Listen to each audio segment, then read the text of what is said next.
Hello and welcome to my knitting podcast. My name is Jessica McDonald. I'm a knitting pattern designer and I'm coming to you from a tiny town in the mountains of Idaho. In my knitting podcast episodes, I share with you what I'm knitting and my design process, and occasionally I go on little knitting related rants. So if you like my videos, please like this video and subscribe to my channel, which I very rarely say, but I'm trying to be a good YouTuber. If you like my designs, please sign up for my email newsletter. The link to do so is in the description box down below this video. You'll get a welcome email with a discount code for 20% off your first purchase. Now, let's jump into the actual knitting portion of this episode. It's been a month and a half, maybe not quite that long, but it's been a long time since my last podcast episode, so I have a nice little pile of stuff to share with you today. Starting with what I am wearing. What I am wearing is my Fletching Worsted, and that is an absolute clunky name. I know it's a really clunky name, but let me explain to you how it came about. So, 3 years ago now, I designed a little sweater for Aiden, who is my youngest child. It was going to be a one-off design, just a little sweater. He needed a sweater, it was cold, it was this time of year, and he needed a sweater for winter. So I designed Fletching, which is a little sport weight colorwork yoke sweater that was just gonna be for him. I never intended to make an adult version of the pattern, so I just called it Fletching. Usually when I make an adult and a child's version of a pattern, the adult will have whatever name, and then the child's version will be little whatever name. But since I designed Fletching as like just a kid pattern, I was kind of stuck when I was designing the adult pattern, because what do you call it now? I wanted it to have a related name so that you could see that they were related patterns, but I didn't want to put like adult Fletching in front of it. That seemed kind of weird. So I put my Fletching in front of it since it was for me. There are flies in my house. They're driving me crazy. And then after my Fletching came out, I received a lot of emails, again, from people asking if they could use worsted weight yarn in the pattern. And I went off on this last episode, but long story short, do not substitute a different yarn weight in the pattern than what the pattern calls for, because you're going to end up with a lot of issues there. So since so many people wanted to use worsted weight in this design, and it is a really lovely design, I decided to write up a worsted weight version of the design. So that leads to the really clunky name of my Fletching Worsted, which is the worsted weight version of this design. Which is not a very romantic or pretty name, but I think it shows the related designs and gives you the information that you need to know right there in the pattern name. So, without further ado, this is my Fletching Worsted, and the pattern, oh, that flies. The pattern is coming out this coming Tuesday, which is October 15th. I'm going to try to get this video out this weekend sometime, but we'll see how that goes. So if it is before October 15th, sign up for my email newsletter. If it is after October 15th, I'll try to remember to put the link to the pattern in the description box down below this video so you can find it easily. So a few basic details of the pattern. It's knit from the top down, seamlessly in the round. It has this cozy double folded neckline, which this is done seamlessly. It's very easy to do. Not only that, but there is a video tutorial showing you how I do the double folded top down seamless neckline. So you can watch my tutorial video and see how to do that. Then we have the colorwork motif, and this is extremely simple. This is a really, really simple 4-stitch repeat. If you are new to colorwork, if you've never knit colorwork before in your life, this would be a fantastic sweater to start with because it's really simple and the floats are really short, and you'll be able to easily create a beautiful sweater because it's not very complicated. And then if you are already experienced and you want something relaxing and simple and fun to knit, there you go. The sport weight version, my Fletching, is in a sport weight yarn. This one, the sport weight version has 4 bands of the colorwork. In the worsted weight version, you can see we only have 3 bands of this colorwork because that's all that fit in the yoke. And then you have short rows to raise the back neckline that are worked down underneath the colorwork in the back so that you have a completely seamless, let me turn this way so the light is good. You don't have that wedge of color right here, right after the neckline is worked. It's completely seamless into the color work, and then the short rows are worked down here so that you still have the good shaping, but you don't have that wedge of color right after the neckline.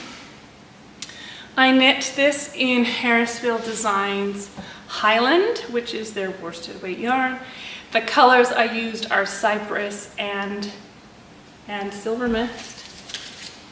I have the tag right here, that one's the green one. Silver Mist. Cypress is the green, Silver Mist is the gray, which I really love the green and gray together. And if you've been around here for very long, you know that this is far from my first green and gray sweater, and I'm sure it will not be the last green and gray sweater. It is my favorite color combination. Like, my bedroom walls are painted green and my bedding is gray. Like, I just really love this color combination, and I really love this sweater. If you are choosing different colors for this design, all you need is 2 high contrast colors, which makes it really easy to choose your colors for this design. You're only using 2 colors and they just have to be high contrast, and you can do literally any color combination you want besides making sure it's high contrast. I did the kid version in the opposite color scheme. So it's the same 2 colors, it's just the main color is the gray, and with green for the contrast color. So this is what that looks like if you want to swap the color scheme and do a dark contrast color and a light main color. That's what this looks like. Let me talk to you about this more in a minute. I cropped mine, so I'm going to stand up and show you. I cropped mine. I'm a little too tall. I cropped mine, so you can see that I'm wearing it with the skirt. The skirt is from Not Perfect Linen. It is a Marseille skirt in charcoal blue. They gifted me this skirt so that I could wear it with the pictures. And this is how I'm planning to wear this. I'm going to wear it over skirts. You can see it sits up here in my waist. I'm wearing it over skirts. I'm wearing it over dresses. And so I cropped mine. Like, here's my belly button here. Here's the top of my hip bone.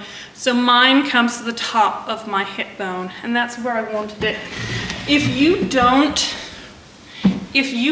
want a cropped version, the pattern has the length instructions for the full length version, as well as yardage estimations for a full length version if you don't want to make yours cropped. But I really needed some cropped or shorter sweaters to wear with my dresses and my skirts. Usually I knit all of my sweaters to like a mid-hip length, which I really like when I'm wearing jeans. But then when I'm wearing my sweaters and my skirts, I feel like the mid-hip length is too long and it looks kind of frumpy when I'm wearing it with skirts. So I like it a little bit shorter for wearing with skirts and dresses. And since I'm wearing a lot of skirts and dresses nowadays, I needed a few more sweaters that worked well with skirts and dresses. So that's why mine is cropped, but you can knit yours full length easily enough if you want to. Now let's segue on into the kid version. This is size 12, and I never really thought about it before, but size 12, this is kid size 12 years. Size 12 in my kid patterns is the largest kid size I have. So next year, when I knit my oldest daughter a sweater, I have to knit her from the adult pattern. I have to knit her a sweater from an adult-sized pattern, and like, that just blew my mind. I don't know if I'm ready for that. I'm still a mom of little kids, aren't I? So Talia's sweater is the size 12. She is 11 years old, but she wears size 12 to 14 because she is so tall. Here it is. We have the opposite color scheme, and you can see that this yoke is shorter, so it only has 2 repeats of the color work. And then, so there's 2, 4, 6, 8, 10, 12. 2, 4, 6 only have 1 band of the color work. 8, 10, 12, I had to count in my head, has 2 bands of the color work. And that is just because of the depth of the yoke. In the smaller sizes, you don't have enough room to do 2 bands of color work because worsted weight yarn takes up a lot more space. There's fewer rows per inch, so there's fewer rows in the yoke, so you can't fit as much colorwork in the yoke. If you wanted to knit a version of this design where you had more bands in the yoke for a kid, then you could look at Fletching, which is the sport weight version, which has more bands of colorwork in the yoke. So she also has, this one also has the top down folded over neckline, which this, you start with the German twisted cast on and you knit to a little more than twice because you want to have the space that's taken up by the curve as well. A little more than twice as long as you want your neckline to be, and then you knit the top and bottom together. So it's entirely seamless. There's no provisional cast on. That's so fiddly. I did that once and never again. The provisional cast on. There's no provisional cast on. You don't have live stitches on two ends. It's really simple and easy. And like I said, there's a video that you can watch. So it's got the double folded neckline. And you can see that it's really tidy the way I do it, and it's still stretchy. It's got the double folded neckline, then you have the color work, and then the kids version also has the short rows. This is the back. The short rows are worked in the back under here. So you don't have the wedge right after the neckline. You have a really nice refined fit. It looks professional, and a little knitting tip for you. You can see I've got this little tag, for want of a better word, right here in the neckline. When I was weaving in the ends, I just took a little piece of the green, and this is a double folded neckline, so there's no risk of it showing through to the front, but I just went around this bar of the ribbing like 3 or 4 times and then cut it short.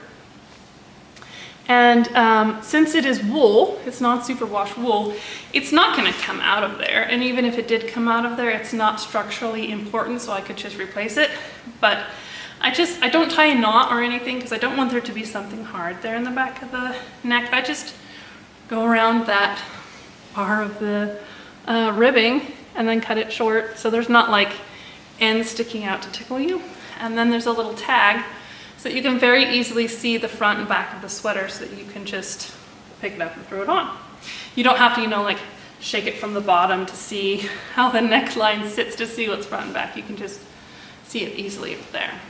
So this pattern as well, the Fletching Worsted, which is the kids sized version of this design, is also going to be released on Tuesday, October 15th, and there will be a discount code. If you're signed up for my email newsletter, you will get in your inbox an email saying the patterns are ready for you, and here's your discount code and the links to the pattern for you to enjoy.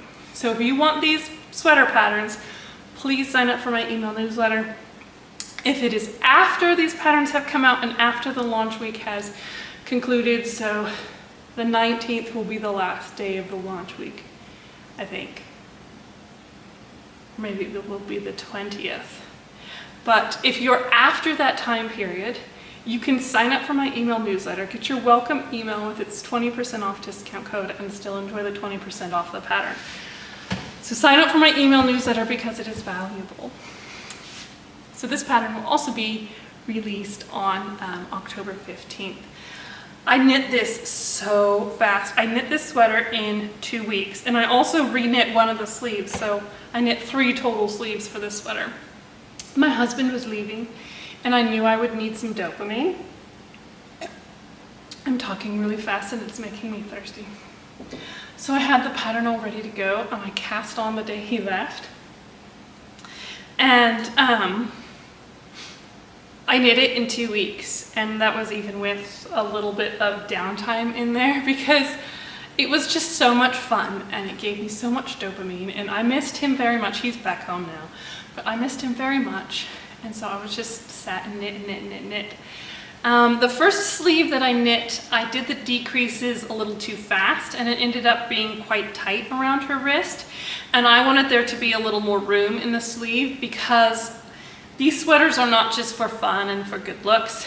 When we go skiing in the winter, the sweaters that I knit for my children become an important part of their ski wardrobe. It's their wool mid layer. So they have wool base layer that they all wear, which I buy from Simply Merino. It's lovely stuff. So they wear their wool base layer, and then they wear their wool sweater over top of that, and then their ski pants and their jacket, and then they're warm even if it's like 5 degrees Fahrenheit. They're super cozy and warm because they have a nice warm sweater on. So I wanted to make sure there was enough room in the sleeve that it would fit comfortably over top of her wool base layer. The first sleeve that I knit was way too tight, so I ripped it out and I did the decreases at a different rate, and I added some stitches to the cuff so that it would fit a little bit looser. It still isn't like super duper loose. You know how I like my sleeves to fit nice and kind of like no ease in the sleeves, except for at the very top there's a little bit, but I like my cuffs to fit kind of snug. There's a little bit of positive ease in the cuff, but it's not like really big and loose and sloppy.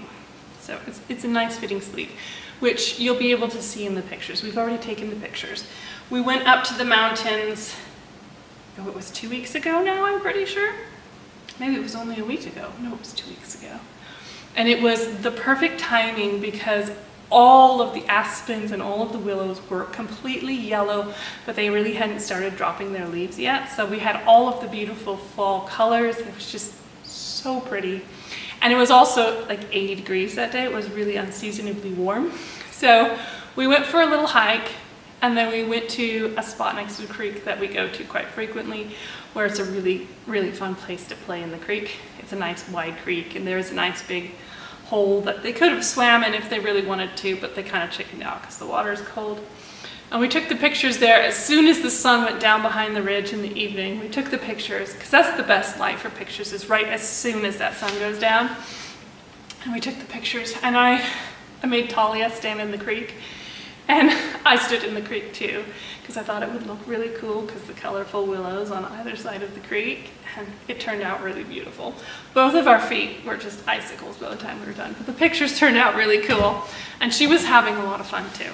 So that's my Fletching Worsted and Fletching Worsted. The pattern will be out on October 15th. A little word about this yarn. I don't know if I said this at the beginning or not, but I really like this yarn. This sweater was the first time I knit with this yarn, and I am really loving it. So I'm really glad that this was suggested to me by so many people on Instagram. I have a sweater quantity of it to knit another sweater that I'm trying to decide whether I'm not having time to sit down and grade the pattern, but I have another sweater quantity, and I'm really excited because it's a really nice woolly yarn, but it's not scratchy and prickly, and I think it's gonna wear really nicely, and it also looks really good in color work. So there's my 2 sweaters that are finished objects. Now let's talk about my whip. Last episode, I'm pretty sure I showed you Jane, which is the cardigan where it's got a little bit of volume in the sleeves. This is Little Jane. This is being knit in North Bay Fiber Heritage DK, which is another really, really nice yarn. These are both wool and spun yarns. This is the kid-sized version, and you can see there's not a lot going on with it yet. So it is a top-down raglan cardigan. It is knit flat. The neckline is shaped with increases along here. There are no short rows in this pattern.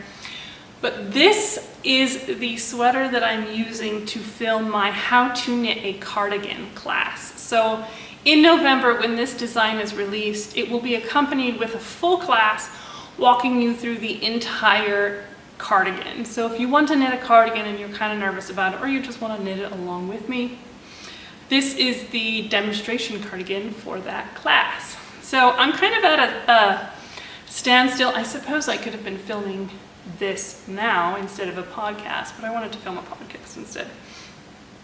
I'm filming every step of this knit, like literally every step. Well, I mean, I didn't knit every single stitch on video because that would be excessively long and you would all get really sick of me. I can't ramble that much.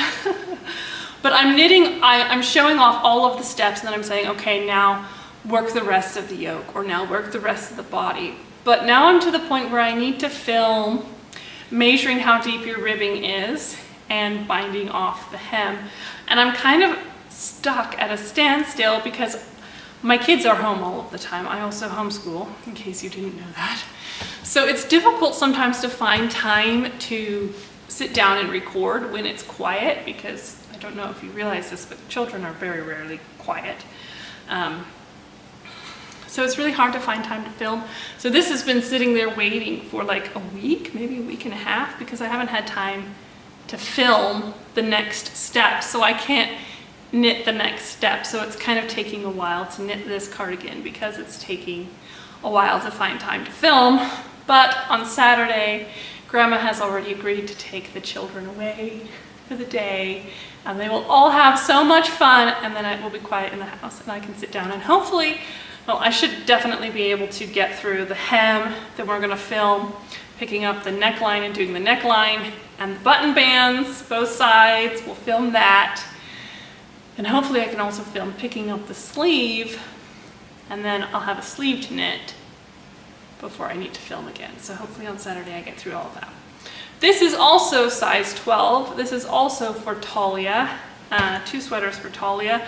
My second daughter, Brenna, made her opinions about that known. So I need to hurry up and knit her a sweater too. But she has hand-me-down sweaters, so she doesn't have like a desperate need for a new sweater because she has Talia's old sweater that's handed down to her. So her need isn't as great, but she still wants one, and so we'll give her one. So there we go. This is a really beautiful blue color. It's dark, kind of stormy and moody, but really rich and just really beautiful. I'll see if you can see it. It's a really beautiful blue. The color is North Bay. Let me check and make sure I'm not lying. Yeah, the color is North Bay. And it is really pretty. Talia's favorite color is blue. Well, she says her favorite color is red, but if you ever give her a choice between blue and red for an item of clothing, she usually picks the blue. So that's why I chose blue for this.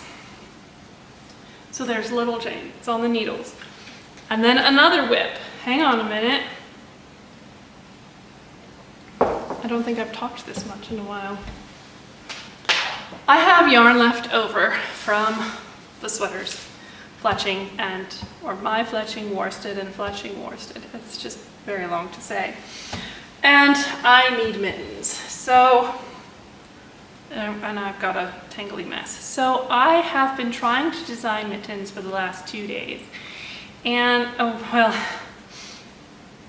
I have leftover yarn. I need mittens, and I desperately needed something to cast on because I'm waiting for yarn to start a sweater, but I'm waiting for the yarn to come in the mail, which should be here in a few days.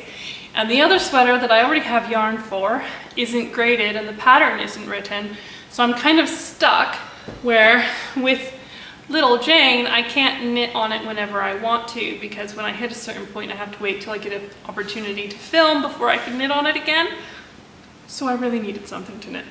And mittens are a lot easier to design because you don't have to grade all of the sizes before you write the pattern, which when I write a sweater pattern, I grade the entire thing for all of the sizes and I write the pattern through, like completely write the pattern, and then I cast it on. This is the best way to design a sweater because then I am the first test knitter and I am going through every single step in this pattern, and I'm double checking the numbers in my sizes, but I have a tech editor, so she double checks all of the numbers in the other sizes. But I'm checking all of the instructions. I'm checking to see if they make sense. I'm checking to see if something like needs an extra row put in because you put the increases too close to another row of something else going on, or whatever the case may be.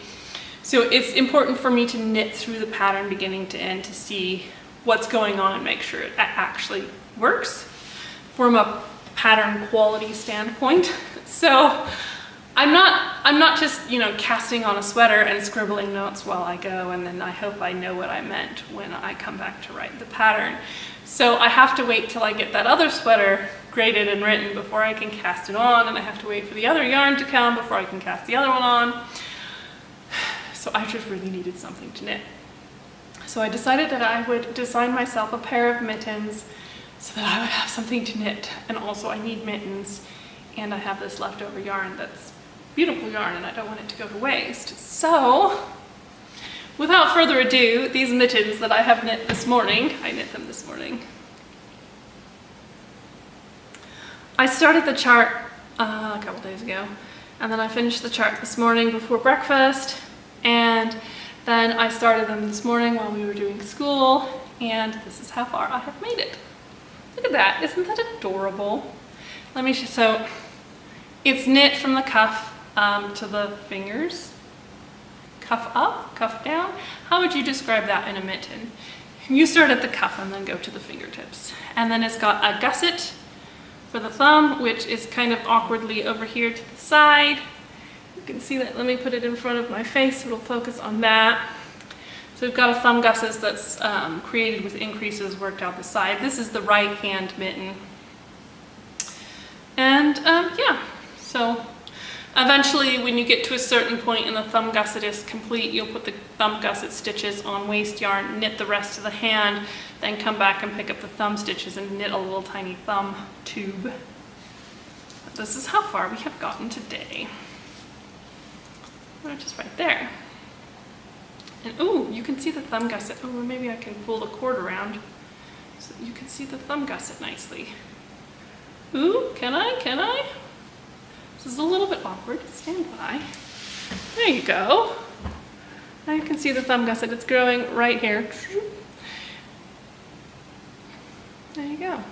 So the color work that's here on the thumb gusset is a smaller version of this quilt star that is on here. You're only partway into the first repeat of it because you finally get enough room for it there. I don't know if that's going to look nice and work out, or if I'm going to change that part in the end, but I have worked through one repeat of the color work on the back of the hand. This is the side that goes on the back of the hand.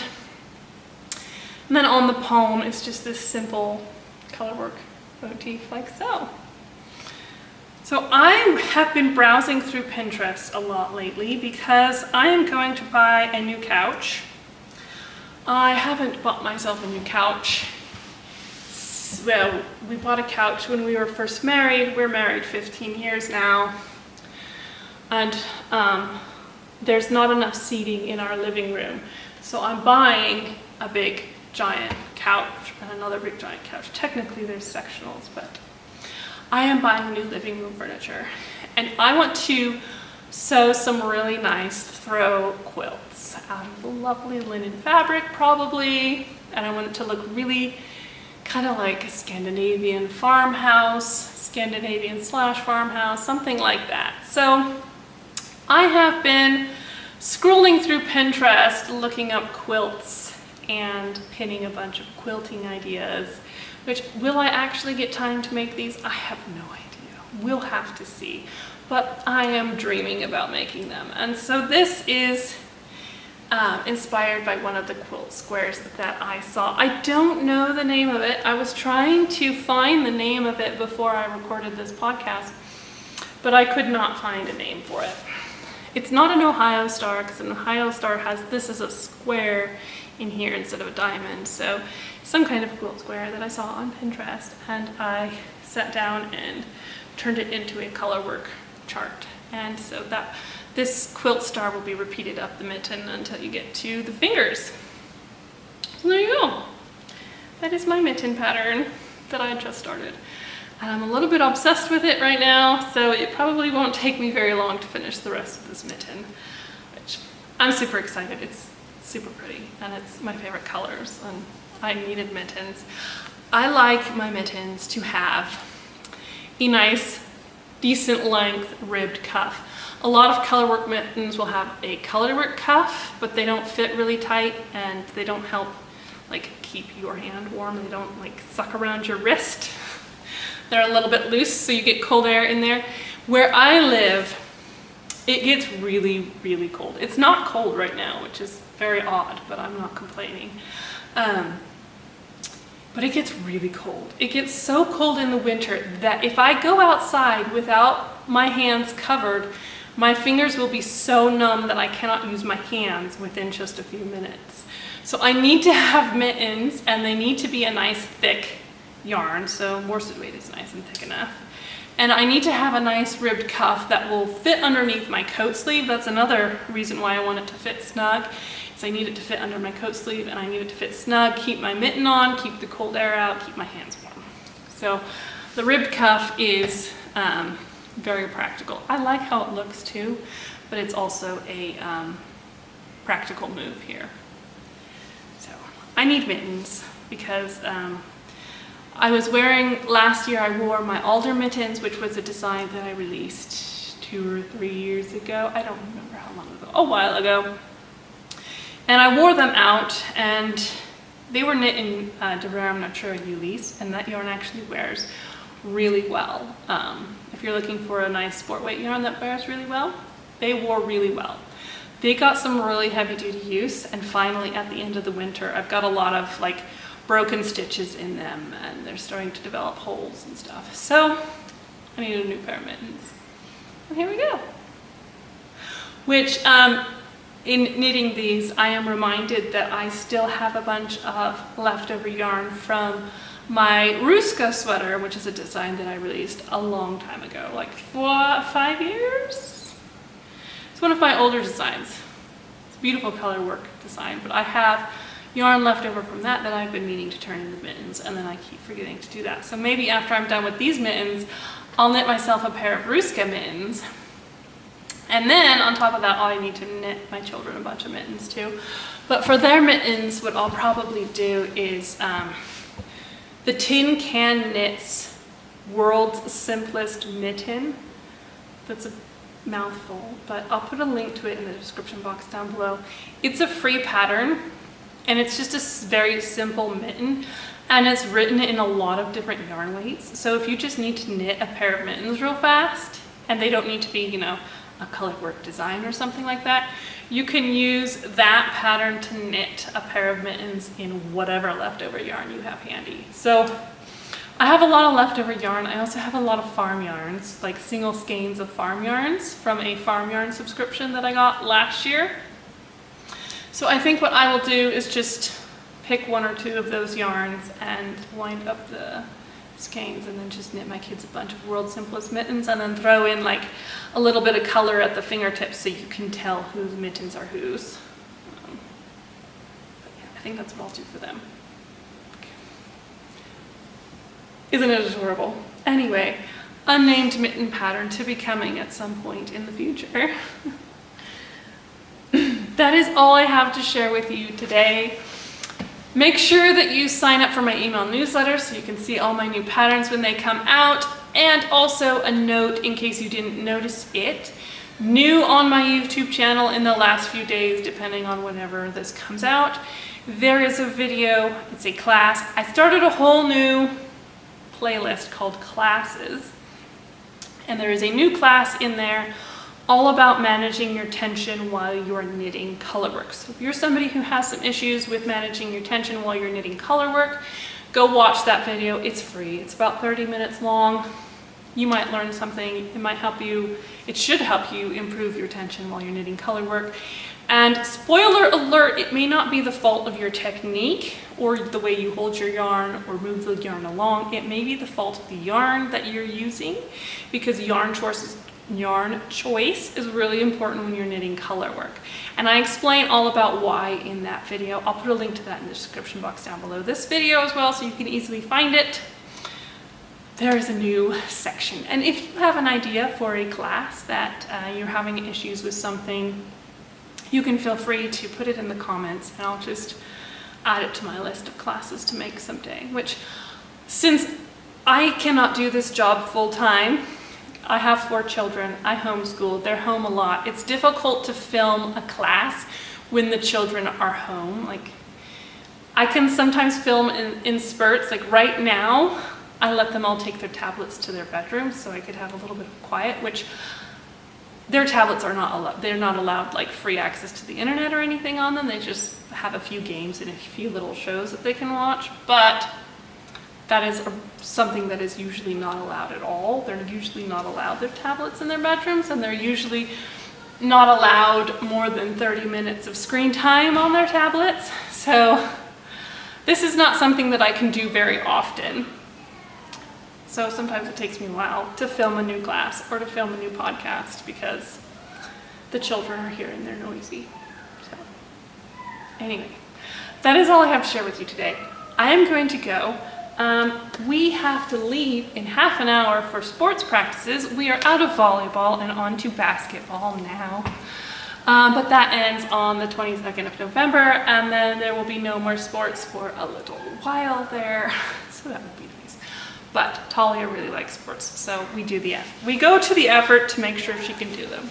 So I'm gonna go sign up for my email newsletter, like and subscribe, like this video and subscribe to my channel. I'm not a very good YouTuber.